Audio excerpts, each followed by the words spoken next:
Hello, dear friends in Bulgaria and all over the world, and welcome. You are watching the TV show Visible and Invisible, Counter-Propaganda. I'm SVET DI-NAHUM. Russia's full-scale war against Ukraine opened the Pandora's box. Nationalism and autocracy is on the rise. International legal order is put to the test. At the same time, it is obvious that authoritarian countries in the world are supporting each other and are forming a common front against world democracies. Are we living in times of a historic challenge? Are we prepared for this inevitable battle, which is the only way to defend freedom? What are the tools for a successful victory over the alliance of autocracy? Today, I have the privilege to talk to a top global security expert on these issues. Mr. Mark Voyger is the director of the Master's Program in Global Management and Associate Professor at American University in Kiev. Mr. Voyger holds a Master of Arts in Law and Diplomacy degree from the Fletcher School of Law and Diplomacy at Tufts University with a focus on Russian-NATO relations, and a Master of Public Administration degree from Harvard University's Kennedy School of Government. And he has read for a Ph.D. in Middle Eastern Studies at Cambridge University, UK. Mr. Mark Voyger is a Senior Non-Resident Fellow at the Center for European Policy Analysis in Washington, D.C. In 2019 till 2020, he was a Senior Scholar at the Penn Biden Center for Diplomacy and Global Engagement in Washington, D.C. Prior to his academic career, he served as the Special Advisor for Russian and Eurasian Affairs to the Commanding General of U.S. Army Europe in Wiesbaden, Germany, and as the Cultural Advisor and Senior Russia Expert at NATO's Allied Land Command in Izmir, Turkey. In the period 2009-2013, he was deployed to Iraq and Afghanistan as an advisor and social scientist with the U.S. Army. He also worked for Senator Mitt Romney's presidential campaigns as a member of the Executive Department and the Russia Advisory Group. Welcome, Mr. Voyger. Thank you, Svet. Thank you for your kind introduction, and of course, thank you for inviting me. I'm a great fan of your program, and so is my former boss, General Ben Hodges. So it's a pleasure to be here today to discuss all these global issues. Okay, great. Mark, let us start with the very recent developments. The International Criminal Court issued an order for Putin's arrest for crimes against humanity. Under Chapter 7 of the Charter of the United Nations, the Security Council may take military action to restore international peace and security. Also, according to the method of teleological interpretation, Russia, as the nation concerned, is naturally excluded from its right to vote. Do you think these two possible legal consequences may be applied toward Russian Federation? Well, let's look at the problem, which is quite complex, and there isn't really a straightforward answer, but it will depend, of course, on the disposition of the forces, of the votes, of the attitudes of the members of the UN. And of course, as you quite well know, as you mentioned, Russia being a member of the Security Council also may not be allowed to have a vote under these conditions. Still, to exclude Russia completely from the Security Council will take a serious coordinated effort on behalf of effectively the majority of the UN member states. There have been multiple proposals in the West. Many experts, many analysts have spoken, they have written, providing or giving various recommendations on how this can be done. In the first place, of course, it will be important to remove Russia's veto, because obviously the paradox is that a country that is the aggressor in this current war should not be allowed to have this veto power and block any UN-wide decisions, resolutions that try to actually counter Russia's actions on the ground. So to do this, of course, as I said, you would require a serious diplomatic effort at the UN level. You know, it will be necessary to work with the members of the General Assembly of the UN and have at least a two-thirds vote, as far as I know. Now, if you look at the way all these countries vote, the majority of the countries that are members of the UN, of course, have condemned Russia's aggression against Ukraine. So Russia these days has very, very few allies, and these are, you know, considered pariah nations or rogue states. We're talking about North Korea, Nicaragua, Eritrea. I mean, countries that are either communist now or were back during Soviet times clients of the Soviet Union. So Syria, of course, and a couple of others, which in no way can help Russia maintain its grip on this kind of legality of the conflict. I mean, the whole point is really to deprive the Russian Federation of an extremely potent tool of hybrid warfare, and this is the so-called lawfare or legal warfare, as we call it in the West. This is the malicious exploitation of international and domestic law. This is the quasi-legal tool through which Russia is able to use and abuse and manipulate the international system. And it has been quite successful for many decades. Sometimes their actions go back centuries of this, using this the law as a hybrid weapon against their neighbors, against the West. And so, starting with the UN, of course, would be of primary importance. And as you mentioned, you know, the ruling of the International Criminal Court, I think, is a step in the right direction, because obviously it puts a lot of pressure on the Russian leadership. You may have seen, I think yesterday, the Russian representative to the UN, Vasily Nebenzia, even issued a statement claiming that Russia will return the stolen children from Ukraine, the Ukrainian children that were taken against their will to Russia. So supposedly they undertook to take them back, only under the condition that the situation improves, the security situation in Ukraine. So whether this will happen or not, it remains to be seen, but definitely such international legal actions have a strong impact, and they're able to change the behavior of the Russian leadership. So this is, again, using Russia's weapons against themselves, and being able to put a coordinated global pressure on Russia as the aggressor nation. Okay. According to your very recent interview for Sky News, it was an order by Kremlin to destroy the US drone over the Black Sea. What new extremes and provocations Russia might undertake against the United States and NATO, especially now after the ICC's official accusation and Putin's arrest order that are legal facts? Well, as the saying goes, what happens in the Black Sea does not stay in the Black Sea. It used to be that the Black Sea was considered by the West and even by many in Western Europe as some kind of a distant region of the world, almost on the border with Asia, effectively a territory, an area which was not central to the interests of Europe, and definitely not a central part to Euro-Atlantic security. This kind of thinking has been proven wrong.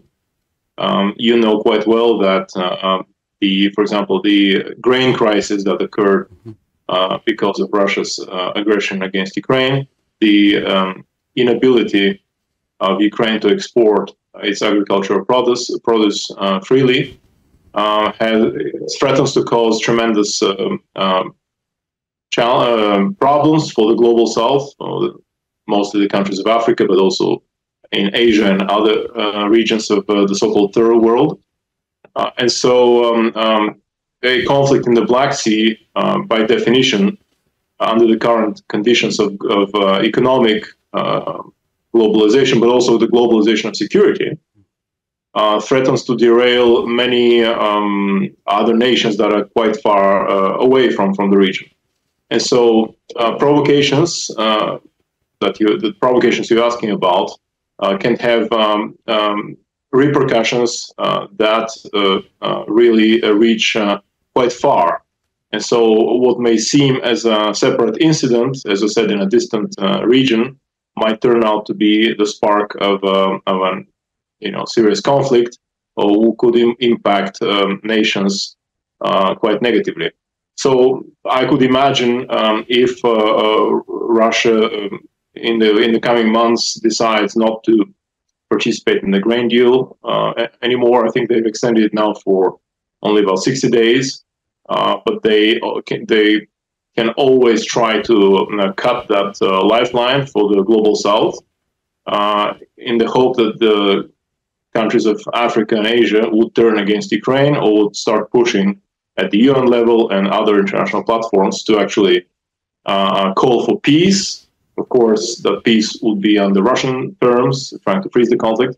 So this is one of the provocations that I see, and I think it's quite, I don't want to say possible, but it will be a potential challenge for the global order. And of course, Russia will most likely continue to threaten intelligence reconnaissance flight of this nature, U.S. and Western and NATO drones and intelligence activities, because they actually believe that the Black Sea is almost theirs, almost like a Russian lake, an internal sea over which they enjoy sort of a quasi-sovereignty. And we, the West and NATO, of course, must push very decisively, very strongly against such notions, because they provide the Russian leadership with a feeling of impunity, that they can actually do whatever they want in not only in the areas that belong to Russia, which is only 40% of the Black Sea coast, but even now they've attacked a US drone over international waters, and I think it was actually closer to Bulgaria and Romania than to Crimea or to Russia. And so many provocations of this nature are possible. As I said, the Black Sea is a critical component of NATO security, as you know, and there will be additional developments in this field in this regard to strengthen and to bolster the NATO defenses in the region. All right. You have significant and impressive military experience and expertise. A lot of military observers compare Russian type of combat to the one of the World War I. What is your overall assessment of the Russian war in Ukraine? The Russian war in Ukraine started as something that I call a hybrid blitzkrieg. At least that was the expectation on the Russian side. This is what the Kremlin and the Russian generals expected, that it will be a quick and easy victory, a sweet and short campaign, whereby the Ukrainian government would collapse, the Ukrainian leadership will defect, will run away, and then the Ukrainian army would surrender, and the people would greet the Russians as some kind of liberators from some fictitious Nazis. Of course, this dangerous fantasy, collapsed quite quickly in the very first day of the campaign. So from a hybrid blitzkrieg, this has now turned into a protracted warfare, or a war of attrition, very much in First World War style. Not even Second World War. The Second World War was still the war of operational maneuvers, of rapid movements, of this obviously the Wehrmacht's blitzkrieg doctrine and tactics. In this case, the Russians are absolutely unable to execute such a strategy. Their armor has been all but defeated. They've lost thousands of pieces of armor because Ukraine was supplied with superior Western weapons. Of course, the NLAWs, the anti-tank grenade launchers, and other systems. And so the war quickly evolved from this, fantastic expectation of a quick victory within the space of 2-3 days or up to a week into First World War, almost like trench warfare, especially around Bakhmut and some other areas in the Donbass, Avdiivka, for example. We're seeing really this trench warfare, and the Russians have no armor to punch through the Ukrainian defenses. And so they've resorted to using also another element of the First World War, which is the so-called assault infantry, or heavy infantry, as the Germans used to call it. But this, obviously, they have broken down their units to their formations to smaller units, so they cannot be hit with one strike of from a HIMARS rocket. And they effectively they've dispersed their force as much as possible, and they've given most of the units heavy machine guns, sometimes flame thrower systems, and others. Effectively, this is a repetition or a copying of this German doctrine or tactics, rather, from toward the end of World War I, 1918.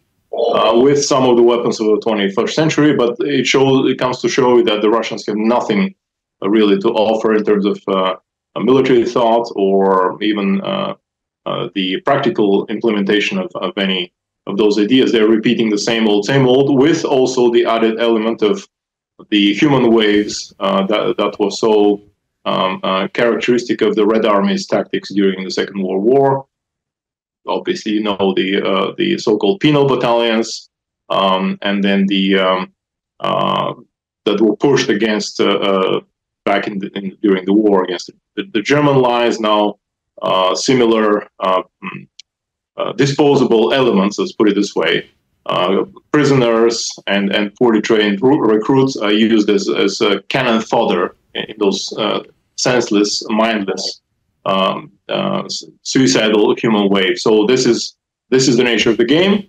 On the ground, when it comes to purely conventional military tactics, of course, Russia tries to also employ additional tools. The so-called hybrid warfare, incorporates other tools, that is non-military, non-conventional tools: economic pressure, political pressure, diplomatic, legal, as I said, the lawfare, intelligence, cyber. But these have not been they haven't been as successful as everyone expected, and the Ukrainians have been able to counter most of them, I'll say, cyber and others quite successfully. Of course, the element of using the massive bombardment of Ukrainian residential areas. This also reminds us of Hitler's tactic used against London and the British cities during the battle for England. So again, the Russians have demonstrated they're copycats, that they, even when they think they have some kind of a wonder weapon, this vaunted hybrid warfare doctrine that Gerasimov promoted, they can't even execute it properly, and it all collapses down to some sort of a mixture of Soviet and Nazi tactics, and they've lost hundreds of thousands of soldiers. They will lose even more in the coming months if they continue with these suicidal tactics. Do you think Putin has interest in actually prolonging the war and keeping it in the trenches as much as possible? Okay, that's a great question. I would say if you had asked me a year ago, or I would have said no, but now the answer, I guess, is yes, with some nuances and some caveats.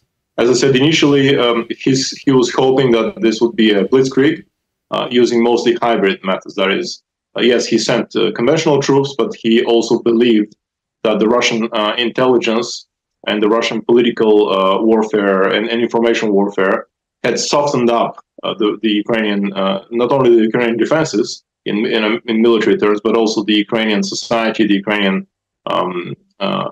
Ukrainian the governmental structures, the Ukrainians' will to resist. And he was also thinking that he was almost controlling the West in many ways, the reactions of the West through the so-called manipulation of energy, of course, and the nuclear threats. So this combination of military and non-military tools made him believe erroneously that he could actually execute a very quick victory. So back in the day, a year ago, it was in his interest to actually take Kiev and Ukraine much quicker. And I think this is what he promised to most likely when he went to China on February 4th of last year for the start of the Olympics. I'm positive that he must have given some assurances to President Xi that this war will be quick and easy. He's going to take care of Ukraine quickly, and then maybe Xi would be making plans to also advance on Taiwan. Now, after a year of, as I said, tremendous losses, a huge reputational blow for the Ukrainian, a victory on the part of the Ukrainian society and army, but a huge reputational blow on the Russian army, armed forces, and government. I think it's in Putin's interest if not to continue the war in this active fashion, because obviously they're not winning. They can't even take Bakhmut, which was a city of 70,000 for so many months. They probably lost almost as many soldiers as the population of Bakhmut before the war. But I think in general, history has shown that when Russia freezes a conflict, back in the day it was Moldova, then Georgia, and then 2014, 2015, obviously in the Donbass, Russia was able to freeze the initial stages of the conflict. It actually helps Russia because then it keeps putting pressure on the target nation, on Ukraine in this case. And so I think in this case, it's in Putin's interest to achieve some kind of a stalemate, to actually have either China or some outside power. He's hoping to convince the Europeans, which I don't know how he can do it, but the hope is most likely there, to actually put pressure on Ukraine to negotiate and then freeze the conflict, in which time Russia could regroup, reconstitute its forces, rebuild its broken military, and then maybe in the fall or maybe next year or a couple of years down the road, he can actually expand from those occupied territories and finish what has remained beyond his reach now. And so yes, at this point, I think the best that he could hope for, and I'm not saying that he will achieve it, but we will witness efforts, maybe one last big push around the summer or late spring, and then he would be probably doing everything possible to freeze the conflict so he can rebuild and attack at a later date. I see. And do you think it is possible for Ukraine to make a breakthrough at some points of this very long front line, especially when having new Western tanks and artillery? For example, could the Ukrainian army cut through enemy line and open a corridor toward the Sea of Azov, or in the south toward Crimea? Actually, recently General Hodges had some thoughts on that in another interview. So my question is there a chance for some breakthrough for Ukrainian armies? I think absolutely. I think there is a great chance, and of course I'm going to be quoting my old boss and good friend Ben Hodges. He's been promoting this idea for quite some time that Ukraine, of course, must keep fighting and trying to contain the Russians in the Donbass, and of course around Bakhmut and other towns there. But the main effort that they should be preparing for would be a massive counteroffensive in the southern direction, whereby the Russians could really slash through slash through like a sharp knife or a sword, or punch through with an armored fist through the Russian defenses, and then reach the Azov Sea and thus isolate Crimea, and then ultimately laying a siege on Crimea, at least from the north and from the west, and isolating it from Russia. And of course, if they can hit and destroy the Crimea bridge using ATACMS, the long-range rockets that the U.S. I'm sure will provide at some point, that would be ideal. That will very much help them in this effort of isolating Crimea. However, to achieve this, I mean, we're talking about an armor fist. It must be built, and so the Ukrainians desperately need modern Western armor. Obviously, the Brits were leading the way in providing Challenger tanks. Also, the U.S. has promised Abrams tanks, but there are some problems there with the delivery and even manufacturing of some of those because of pre-existing contracts. I saw today that the U.S. is trying to find ways to actually speed up the delivery of those tanks. Then it would, of course, need Bradley vehicles, which are obviously coming. The German armored vehicles, the Marder vehicles, are also coming, and also the French have promised several similar systems. So Ukraine needs to prepare really well. So it needs to develop a combined arms operation of proportions that haven't been seen at least since the first war in the Gulf of 1990, and probably even from maybe the wars between Israel and its Arab neighbors, because it has to combine air force, aviation, and for this they need, of course, the F-16 fighters. They would also need tank-killer airplanes of the type of the A-10 that the U.S. has in storage. They have been mothballed. That is, they have been in conservation for quite some time, so they could be provided to Ukraine. So, and then of course long-range artillery, and then on top of that they need a solid game plan. I know that games have been conducted at various U.S. facilities in Germany, where the Ukrainians have been proposing different game strategies and game plans, and I think this is also very critical. So the combination of capabilities of what you have on the ground, of a sound strategy, and then a proper game plan. Of course, they need to train a sufficient number of soldiers, which many countries are helping in that regard. And ultimately, they need to pick the spot where they cut through the Russian defenses. So their efforts are not dissipated along why you mentioned that the front is quite large, quite long. They need to be able to focus in one or several points.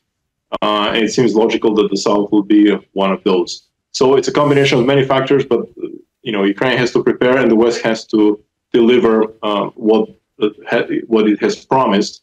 I would say much faster. I wish they had delivered it back in the summer or in the fall, so Ukraine could achieve it in January, February.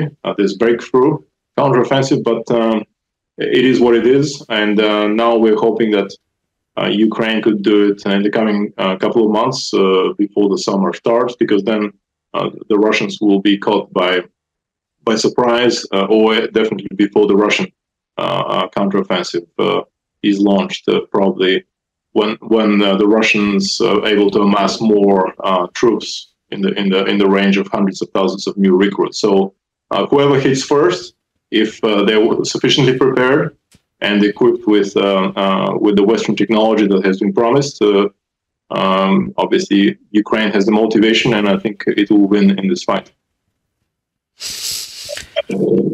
Right now, Chinese President Xi Jinping is in Moscow. Both him and Putin have secured for themselves something like a lifelong rule of their countries. They are obviously forming a global alliance of autocracy against the democratic parts of the world. Iran is also obvious part of this axis. How crucial is a potential Chinese military equipment, ammunition, and weaponry support for Russia right now? Okay, let me start with the big picture. If you look at this situation from a strategic point of view, and you think about it through Western lenses, through the Western logic and rationale, it would seem that for Russia, it would have been much more advantageous to actually ally with the West and work with the West and be friends with the West, because China, in the long run, poses a much more severe strategic threat. I mean, obviously, they have a long border in Siberia in the east. Obviously, Russia has a lot that China wants down the road. I mean, energy resources and all sorts of natural resources.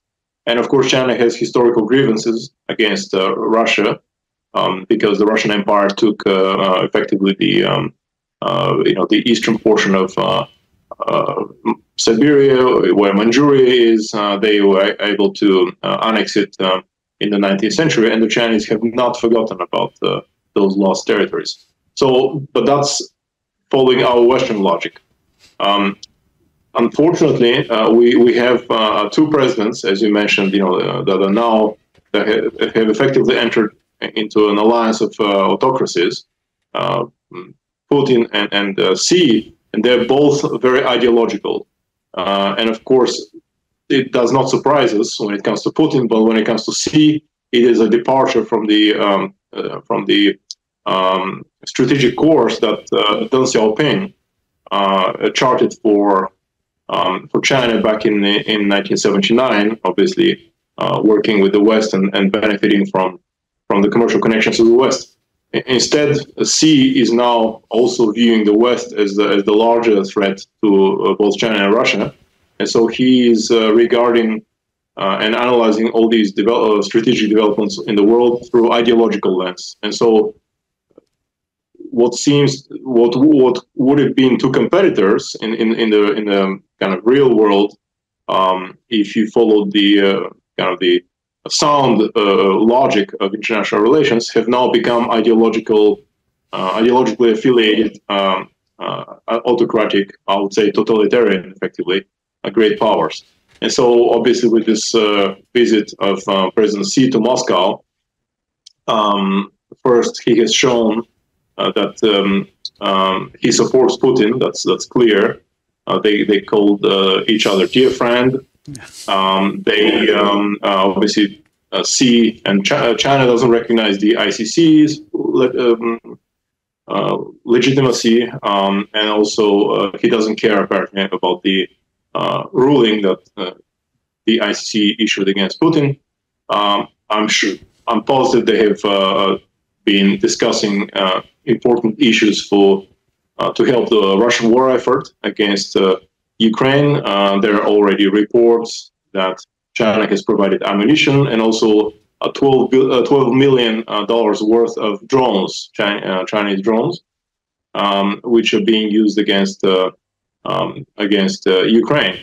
And so it seems that in this situation, for President Xi, it's much more advantageous to keep the West distracted in the western portion of Eurasia, obviously, in Ukraine, and the West is spending, with so much money and military equipment there, and so Xi is most likely hoping that the West will lose focus, and obviously his plans for Taiwan, if in the coming years he decides to do something about it, to maybe attack and try to annex Taiwan.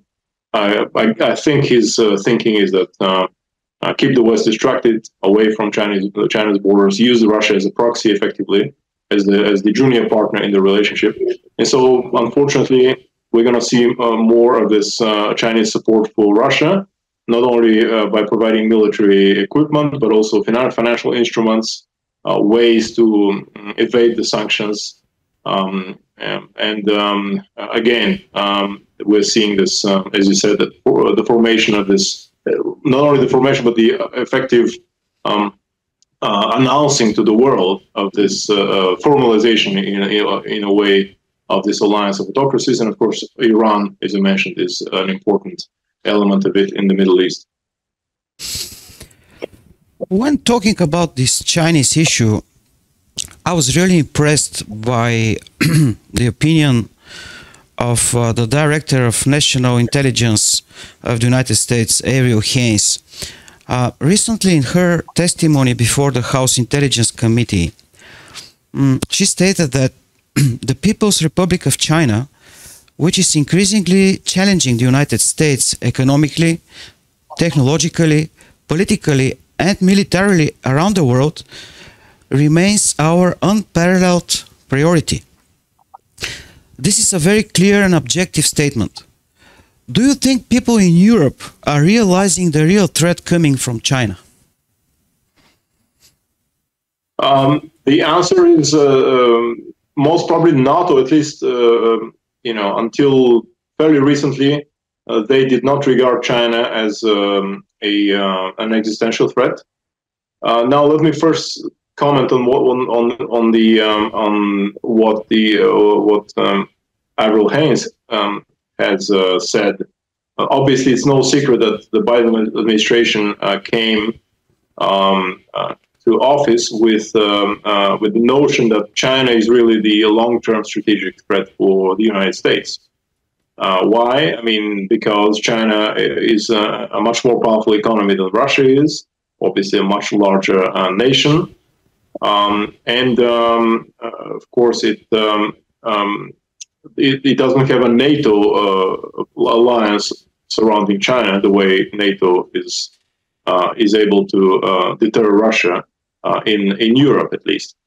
And so for quite some time, almost a year after, well, effectively a year after Biden came into the White House, the hope was that that America could be dealing with China and putting Russia on the back burner. Unfortunately, obviously, even such concepts are proven wrong by the course of events. And of course, Russia may not be as strong as China, but it's definitely a much more short-term and much more pronounced challenge. They are the spoiler in Eurasia. And so ultimately, as you see, America and Europe have had to deal with Russia primarily. But China, again, is a much more long-term threat. They are operating everywhere, almost in the global south, especially Africa is of particular interest for them because of its natural resources, but also areas which have traditionally been part of Western Europe, such as Greenland. I know that they're, because of its rare earth minerals, metals deposits, it's of great interest, economic, but also security for China. And so I think the situation in Europe is changing. The perception of Europeans is kind of moving toward, that of the U.S. in many ways. Obviously, we saw that China was featured prominently for the first time, I think, in the NATO strategic doctrine of 2022. Last year's strategic document. And so it's a recognition of the fact that at least the security elites of Europe beginning to view China with much more suspicion and resentment because of many things, because of many actions, obviously now with the Chinese support to Russia. Its reputation in Europe, let's put it this way, will only worsen. It can only go down in terms of popularity, and so we can expect more actions, at least when it comes to information warfare or countering Chinese, not allowing so many Chinese strategic purchases of infrastructure sites across Europe, ports and other facilities. So I think we'll see a pushback against China across Europe quite fairly soon. This testimony, which was about a week or a couple of weeks ago of the Director of National Intelligence, was like a prophecy for today's visits of Xi Jinping in Moscow. She said that Chinese President Xi Jinping, embarking on an unprecedented third term as his country's leader, will continue to work toward a goal of making China the preeminent power in East Asia and a major power on the world stage.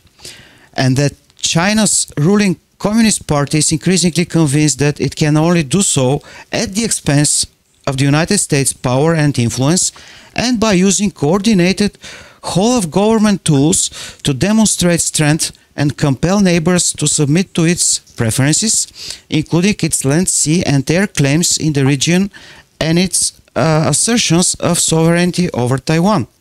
Also, the tension between the United States and China, which reached new highs when Xi Jinping named America as the force behind the containment, encirclement and suppression of China. Chinese foreign minister subsequently warned of a clash with the United States unless Washington ceased its attempts to contain Beijing. What does this all mean for the near future? Is the TikTok ban just the beginning of something more important, like a new era of a strategic confrontation between the West and China? What this means is that, unfortunately, as I said earlier, China has substantially departed from the original doctrine of postulated by Deng Xiaoping in the late 1970s of integrating itself into the global system that's obviously cooperating closely with the Western economies so that it can improve its own economy. China is fraught with all sorts of structural problems, economic, political, regional, about the Uyghur issue, and of course the COVID crisis started from China, and there was a substantial level of discontent within the Chinese society.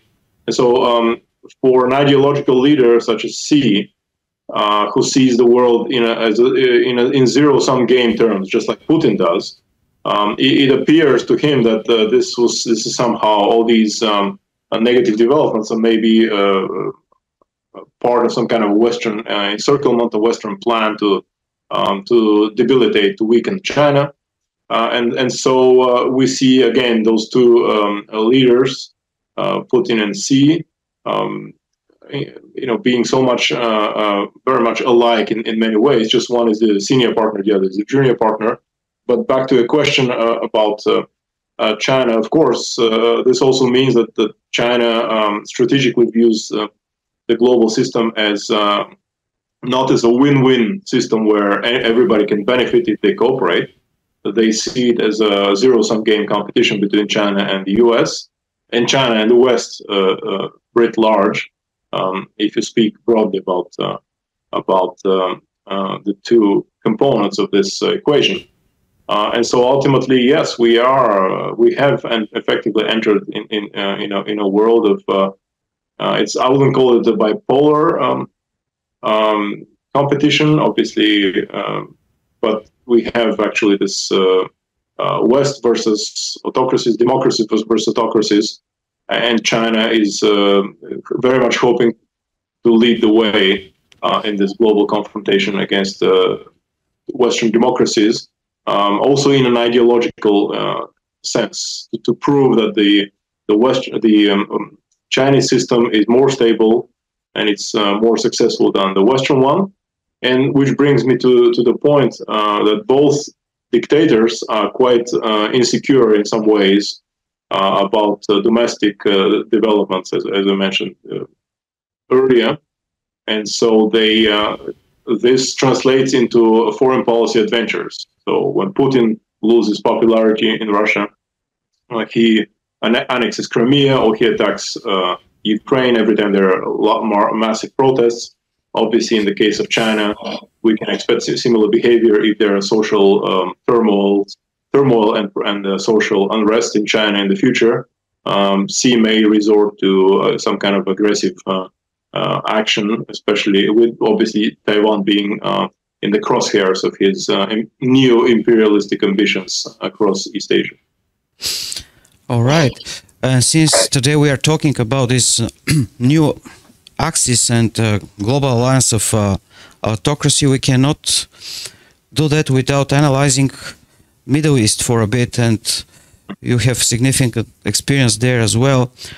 Last week, Hudson Institute senior fellow Michael Doran published an essay in Hoover Institution's The Caravan Quarterly, in which he explains why the smarter way to deal with Iran is failing, and says that the United States cannot quarantine the Middle East from great power competition.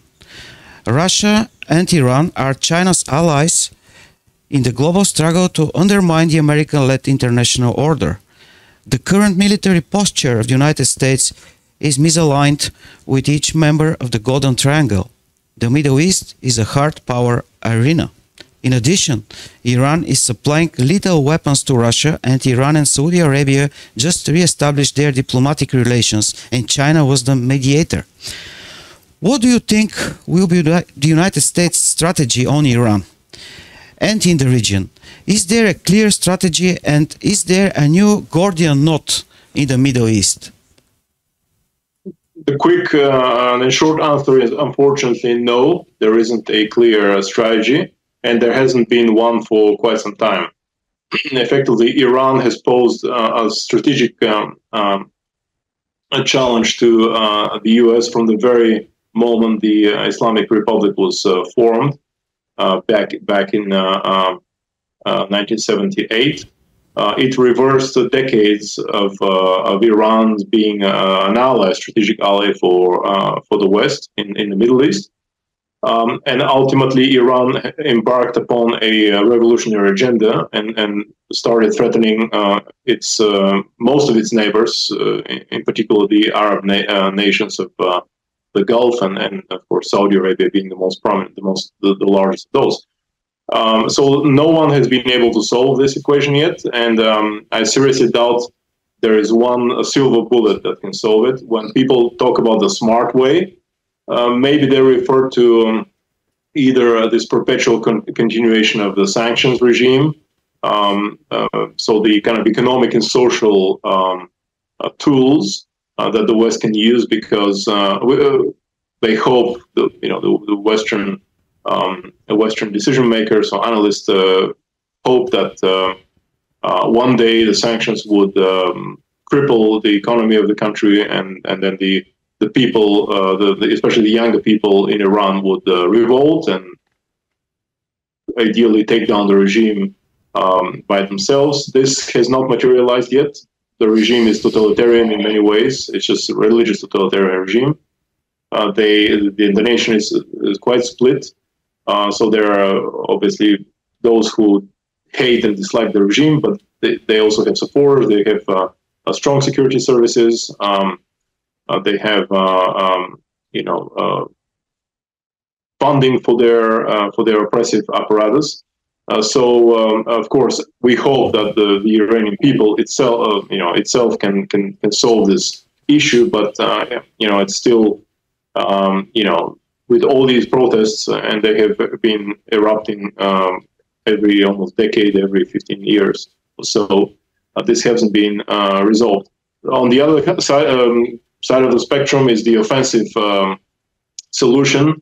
Obviously, Israel being the main proponent of a military action against Iran to destroy its nuclear weapons program. That also can bring a lot of complications across the Middle East, but Israel under Netanyahu might actually resort to a massive strike against, at least against Iran's nuclear facilities. They've been killing, presumably, reportedly, Iranian nuclear scientists, and they obviously have intelligence penetration of Iran for quite some time. Now, if Iran continues to operate as the main spoiler in the Middle East, this will continue to antagonize the Arab nations. Obviously, Iran is using similar methods to Russia, hybrid methods, just using the Shia Islam as opposed to Orthodox Christianity as a motivator. And so it's supporting Shia organizations and groups across the Middle East and globally. As you know, the Houthi rebels in Yemen, obviously Hezbollah, obviously Syria, the regime of Bashar al-Assad. This has resulted in this quite disturbing behavior of many Arab nations, who also suspect that the U.S. has been quite detached from the region, especially after the Obama years. That the U.S. no longer viewed or is no longer viewing and perceiving the Middle East as a critically important region of the world. And so, as a result, what we see is that many nations of that region, Arab nations, they initially tried to turn to Moscow to mediate and try to achieve some kind of equilibrium with Iran, effectively, to put it in simple terms, to ask Moscow, to ask Iran not to attack so viciously the Arab nations. And now that Moscow is an international pariah, and it is losing its strength because of the Ukraine war, the Arab nations are turning toward China. And so you saw the latest Chinese diplomatic victory that they scored recently with announcing that Saudi Arabia and Iran are ready to effectively engage in some sort of a peaceful agreement, peaceful coexistence. It remains to be seen if this will only stay on paper, this initiative, or if it will materialize in actual improved relations. But the fact is that Iran poses all sorts of serious threats for international peace and stability. And the U.S. must not give up on the Middle East. I mean, oil is still important, of course, but also the Middle East is a critical geographical node for all sorts of commercial relations. And of course, you know, it's the home of hundreds of millions of people who also deserve to live in a democracy and in economically developed countries. And so we cannot allow totalitarian regimes to actually dominate the region because they don't bring any really stability and the prosperity to their own nations. How important for NATO countries and their partners is to foster the production of high-tech precision weapons so they could successfully resist any new attack coming from the authoritarian parts of the world? It is of extremely importance for the Western nations, for the NATO alliance as a whole, to actually, you know, put their act together, as we say, and start putting at least a portion of their economies on war footing. Maybe not to the extent that this was done during World War II, but recognizing that we are effectively witnessing a European war, at least when it comes to Ukraine, in order to prevent it from turning into a pan-European war, that is World War III, and then, you know, obviously expanding into a global conflict. The West must demonstrate that it has the capabilities to first defeat Russia on the battlefield, obviously by providing such weapons and such ammunition to Ukraine, but also to defend itself in case Russia decides to attack other NATO countries, the Baltic states of Poland, Romania, maybe even challenge the NATO presence in the Black Sea. So high precision weapons, excuse me, they are extremely important for this. Extremely important for this to achieve this, and so definitely the West must speed up the production of those, because the war in Ukraine has shown that these are quite effective, very efficient, but they actually are quite expensive and difficult to and slow to manufacture. And so, absolutely, such weapons would be the backbone of any successful defense of the Western world against any sort of invasion. But they must be. They cannot be considered as wonder weapons like some systems that can achieve victory. You just deploy a couple of those, like the nuclear bombing of over Hiroshima and Nagasaki. We need many of those systems, many of those precision-guided weapons to be able to defeat Russia and, if necessary, China in the East China Sea. Right on. Let us switch to our region here, to Bulgaria, the Balkans and the Black Sea region, and the connection with the Russian influence. On March 14th, an international movement of Russophiles was established in Moscow, and the initiative has been for many years by Mr. Nikolai Malinov from Bulgaria, head of the Bulgarian national movement Russophiles. The initiative is supported by the Russian Foreign Ministry and Minister Sergei Lavrov, with the participation of representatives from over 40 countries, with the actor Steven Seagal, who has been living in Russia for years and now is a special representative of Russian Foreign Ministry for humanitarian relations with the USA and Japan. Another key figure there is Konstantin Malofeev, chairman of the Tsargrad Public Association, also called an Orthodox oligarch, and his TV. He is also very active in the Balkans, accused of being involved in a coup attempt in Montenegro and sanctioned by the West. And of course, the ideologist of the Russian world concept, Alexander Dugin, was there. Malinov was accused in Bulgaria of espionage for Russia in September 2019 and sanctioned by the United States just a month ago for bribing a judge who allowed him to travel abroad and receive a Russian order personally from President Vladimir Putin.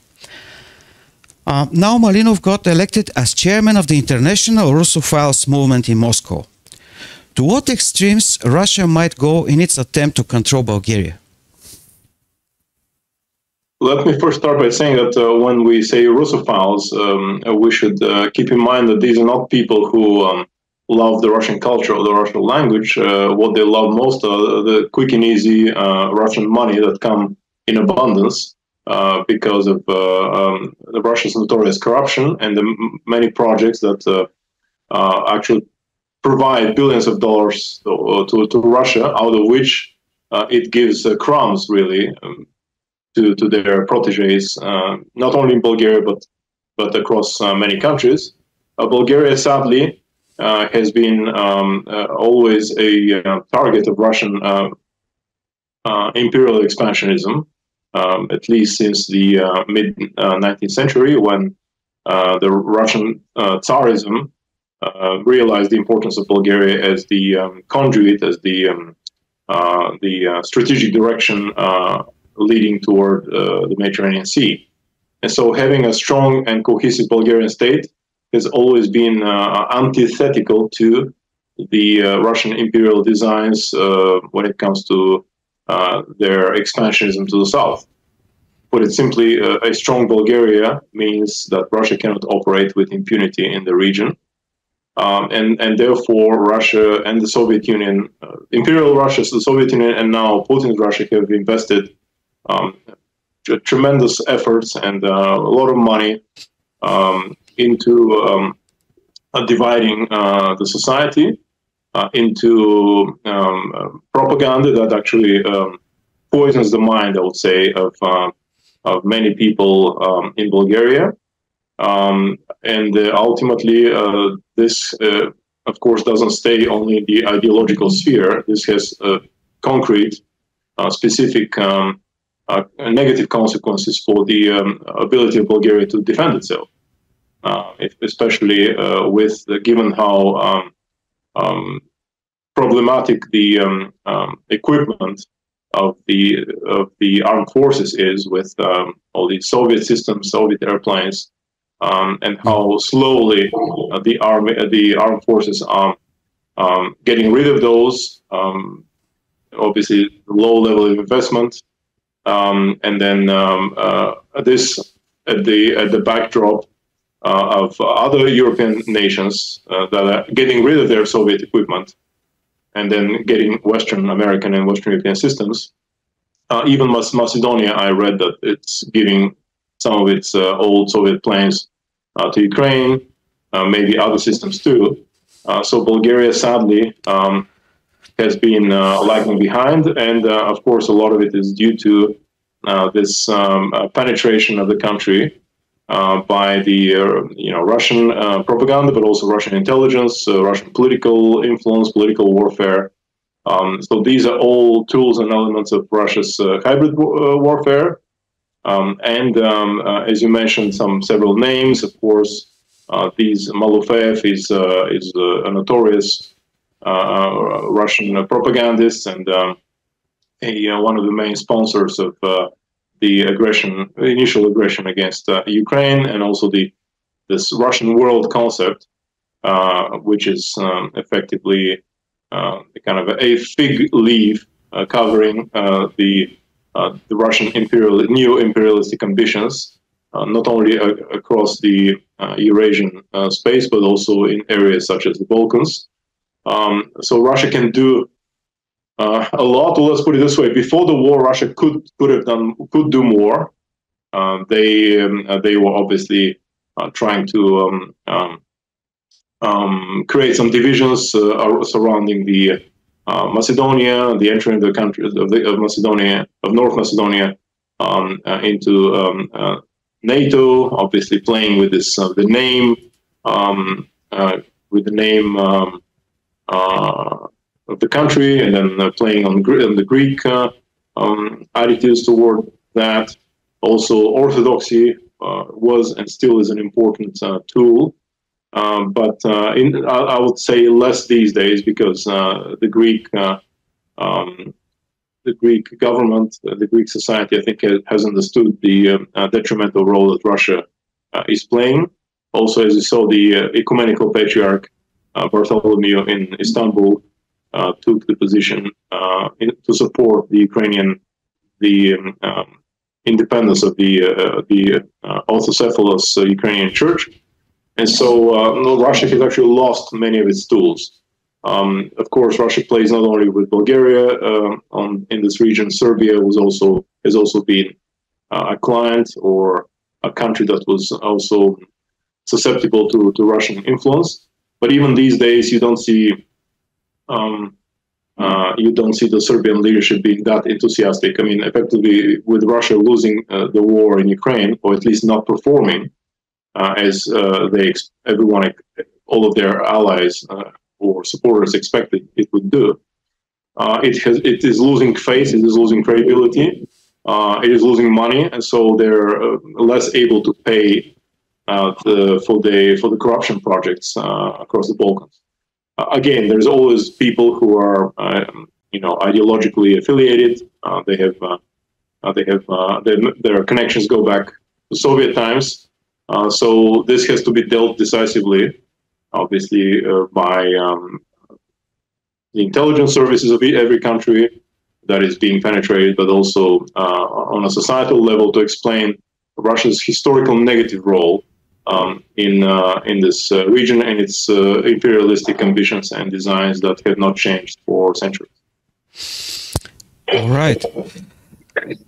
The war actually started in Crimea in 2014. Many experts say that it will also end in Crimea after Crimea returns as an integral part of Ukraine. On March 18th, marking the 9th year of the illegal annexation of Crimea, Putin arrived in Sevastopol driving his car himself. Then he went to Mariupol, etc. Could we say that the strategic importance of Crimea is crucial for the war and for our Black Sea region and for the world order? Absolutely. Crimea and the ability of Ukraine to restore its sovereignty over Crimea is paramount in this overall project of stabilizing the entire region. Obviously, the Black Sea of having of being able to deny this quasi sovereignty, as I said, this quasi impunity that Russia operates with in the region of the Black Sea. And so Crimea is the centerpiece of all that. Even geographically, if you look at how it kind of protrudes into the Black Sea, it's almost, it obviously allows anyone who controls it to reach deep into the sea and then strike from there against NATO countries, for example, in the region. It's almost like an unsinkable aircraft carrier, and so the West must do everything possible to facilitate, to support Ukraine in trying to reclaim and take back Crimea from Russia. I want to make this important point about the legality, or rather the lack thereof, of Russia's control over Crimea. The Russian propaganda claims that Russia has always been in possession of Crimea, and even educated audiences sometimes don't know the fact, and they don't think, how it happened, when it happened. They go back to 1783 when Catherine the Great annexed Crimea from the Ottoman Empire, from the Crimean Tatar Khanate. Russia today is not the legal successor of the Russian Empire of Catherine and Peter the Great. Russia is the legal successor of the Soviet Union. And the Russian Socialist Federative Republic, which was the name of Russia back in the day, used to control Crimea only for 32 years, between 1922, when the Soviet Union when USSR was formed, and then until 1954, when it was ceded to the Ukrainian back then republic. And then Russia recognized effectively. First, the Soviet Union acted in recognition of its own actions, and then Russia recognized the sovereignty of Ukraine and its possession of Crimea after the collapse in 1992, Soviet collapse. And so, any claims that Russia has any legal historical rights that go back centuries is nonsense. It's ludicrous. It's factually and logically untrue and unsound. And so ultimately, I'm hoping, and obviously the Ukrainians are hoping, the entire Western alliance is hoping, that Ukraine will be able to restore its rightful possession and control over a peninsula that is not only strategically important for the stability of Europe, but also, as you said, for global stability, and also it's an extremely beautiful, geographically beautiful region of the Black Sea, and it belongs to Ukraine. All right, and here we move to our final question, which is so much associated with all these important points you just made. There is a new United States initiative for development of the Black Sea. This sounds very encouraging. When do you think we'll see the first activities of this new and much needed project? Well, let's put it this way. With the latest attack against the U.S. drone on the part of Russia, I think sooner than later. I think by now the U.S. has seen that having a substantial presence in the Black Sea and stabilizing the region is critical to further the goals of the West, to support the strategy of stabilization of the region, and of course to deter Russia in the region, and in the face of Russia's aggression, to deter Russia's aggressive actions, potentially against the NATO neighbors and member states in the region. And so, of course, for this to happen, there are important steps that must be taken not only by the U.S., but, for example, by Turkey, which relies extensively on the Montreal Convention of 1934, which limits the number of naval ships, for example, naval vessels that can enter the Black Sea, vessels that belong to countries that are not a part of the Black Sea basin. And so the U.S. first must work with all the NATO allies, obviously Turkey, is the kind of centerpiece of that effort, but also Bulgaria, of course, is important. Romania, Romania in particular has been the kind of the linchpin of NATO's defensive efforts in the eastern portion of the Balkans. Of course, it has an extremely serious U.S. and NATO presence now on its territory. So it's a combination of all these factors. The military one, a building that is working within the existing alliances, using the existing legal regimes, as I mentioned, the Montreal Convention, and then, of course, the economic elements, the economic development is extremely critical.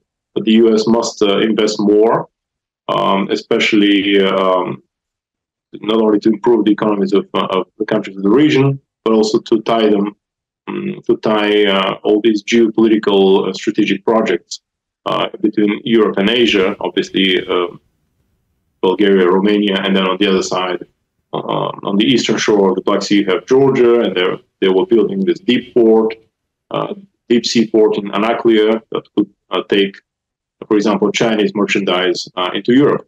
So it's a combination of many tools, many factors, as I said, political, legal, diplomatic, military, but also the economy plays a substantial role. So again, with Russia's aggression, paradoxically for Russia, is actually done so much not only to unify NATO and to make it more cohesive and decisive, but also it has turned the attention of the West and of the US toward the Black Sea, which Russia mistakenly considers its own